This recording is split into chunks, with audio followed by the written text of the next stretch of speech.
حفصہ بنت سیرین سے روایت ہے، ہم اپنی کنواری جوان بچیوں کو عیدگاہ جانے سے روکتی تھیں۔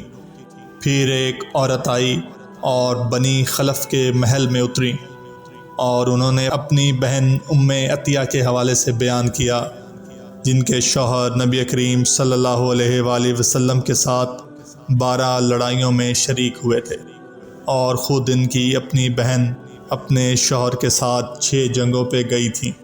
انہوں نے بیان کیا، ہم زخمیوں کی مرہم پٹی کیا کرتی تھی اور مریضوں کی خبرگیری بھی کرتی تھی۔ میری بہن نے ایک مرتبہ نبی کریم صلی اللہ علیہ وآلہ وسلم سے پوچھا کہ اگر ہم میں سے کسی کے پاس چادر نہ ہو تو کیا اس کے لیے اس میں کوئی حرج ہے کہ وہ نماز عید کے لیے باہر نہ نکلے؟ آپ صلی اللہ علیہ وآلہ وسلم نے فرمایا، اس کی ساتھی عورت کو چاہیے کہ اپنی چادر کا کچھ حصہ اسے بھی اوڑھا دے، پھر وہ خیر کے مواقع پر اور مسلمانوں کی دعاؤں میں شریک ہوں، یعنی عیدگاہ جائیں۔ پھر جب ام عطیہ رضی اللہ تعالی عنہا آئیں تو میں نے ان سے بھی یہی سوال کیا۔ انہوں نے فرمایا، میرا باپ آپ پر فدا ہو۔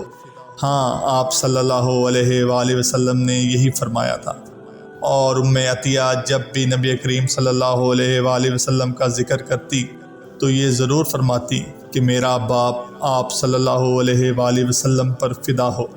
انہوں نے کہا، میں نے آپ صلی اللہ علیہ وآلہ وسلم کو یہ کہتے ہوئے سنا تھا کہ جوان لڑکیاں، پردہ والیاں اور حائضہ عورتیں بھی باہر نکلیں اور مواقع خیر میں اور مسلمانوں کی دعاؤں میں شریک ہوں، اور حائضہ عورت جائے نماز سے دور رہے۔